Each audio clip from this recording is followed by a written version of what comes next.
कृपा से सारे दुख मिट जाते हैं, सब ही दुख मिट जाते हैं।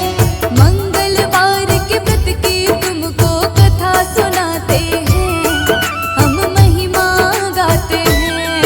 तेरी जय हो वीर हनुमान, बलशाली बड़े बलवान, बलशाली बड़े बलवान, तेरी जय हो वीर हनुमान।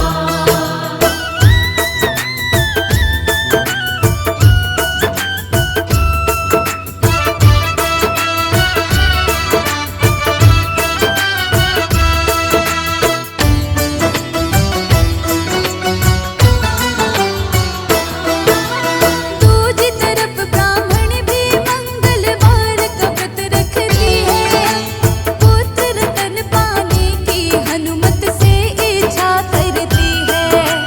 श्रद्धा भक्ति से हनुमान की वो पूजा करती थी, पहले भोजन इन्हें खिलाती, बाद में खुद खाती थी।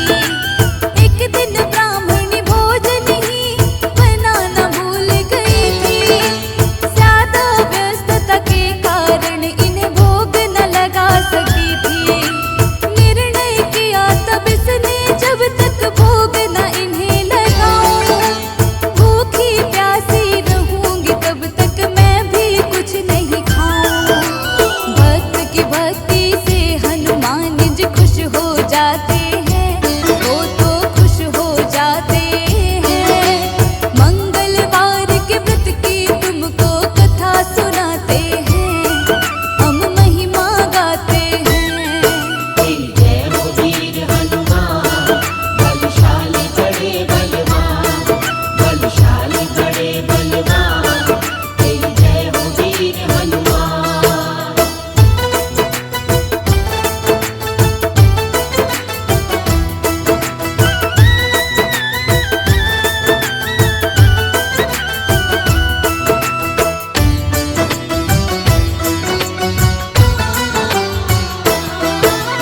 अगले मंगलवार को इनको भोग लगाऊंगी मैं, इनको भोग लगा करके ही भोजन खाऊंगी मैं।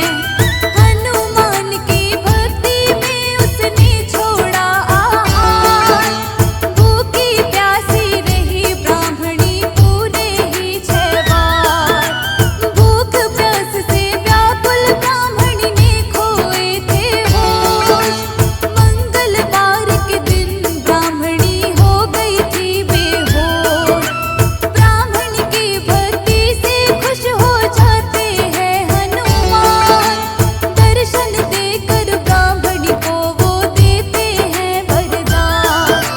पुत्र रतन का हनुमान वर देकर जाते हैं, बजरंग